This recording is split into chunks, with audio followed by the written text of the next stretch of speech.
नीम करौली बाबा। बाबा का जन्म 1900 में उत्तर प्रदेश के फिरोजाबाद जिले के अकबरपुर गांव में हुआ था। नीम करौली बाबा का वास्तविक नाम लक्ष्मण नारायण शर्मा था। इनके पिता का नाम दुर्गा प्रसाद शर्मा था। लक्ष्मण नारायण शर्मा का विवाह उनके परिवार वालों ने मात्र 11 साल की उम्र में करा दिया था। कृपया आगे बढ़ने से पहले सब्सक्राइब जरूर करें। बाबा को 17 साल की आयु में ही ज्ञान विद्या की प्राप्ति हो गई थी। इसके बाद बाबा यूपी से देवभूमि उत्तराखंड आ गए। बाबा नीम करौली 1961 में पहली बार यहाँ आए और उन्होंने अपने पुराने मित्र पूर्णानंद जी के साथ मिलकर यहाँ आश्रम बनाने का विचार किया। बाबा नीम करौली ने 1964 में एक आश्रम की स्थापना की, जिसे लोग आज कैंची धाम के नाम से जानते हैं। इस धाम को नीब करौरी धाम और नीब करौरी आश्रम के नाम से भी जाना जाता है।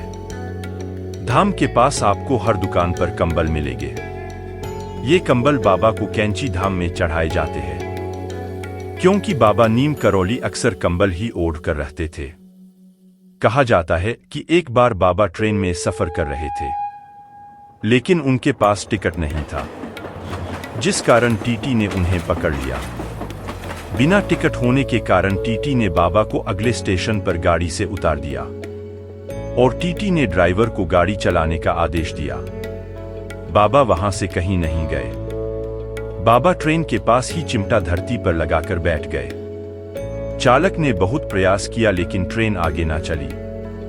तभी गाड़ी में बैठे सभी लोगों ने कहा कि यह बाबा का प्रकोप है। बाबा को गाड़ी से उतार देने के कारण ही गाड़ी नहीं चल रही। तभी वहां बड़े ऑफिसर, जो कि बाबा से परिचित थे, उन्होंने बाबा से क्षमा मांगी और ड्राइवर और टीटी दोनों को बाबा से माफी मांगने को कहा। सबने मिलकर बाबा को मनाया और उनसे माफी मांगी। तब बाबा ने शर्त रखी कि रेलवे साधुओं का सम्मान करे और जिस जगह बाबा उतरे हैं वहां एक रेलवे स्टेशन बनवाया जाए। इसके बाद वह ट्रेन में चढ़े, जिसके बाद ट्रेन तुरंत चालू हो गई। इसके बाद वहां रेलवे स्टेशन बना, जिसका नाम नीब करौरी स्टेशन रखा गया। यहीं से बाबा की चमत्कारी कहानियां प्रसिद्ध हो गई और इस स्थान से पूरी दुनिया में बाबा का नाम नीम करौली बाबा के नाम से जाना जाने लगा। बाबा के चमत्कार का एक किस्सा और भी है। बाबा नीम करौली के धाम कैंची धाम में अक्सर भंडारा चलता है। एक बार भंडारे के लिए घी की कमी हो गई। सभी बाबा के पास गए और उन्हें भंडारे में घी कम पड़ने की समस्या बताई। बाबा ने भोजन में घी के बजाय शिप्रा नदी का जल डालने की बात कही। बाबा के कहने पर सेवकों ने घी की जगह शिप्रा नदी का जल इस्तेमाल किया। फिर क्या था, ये जल घी में परिवर्तित हो गया।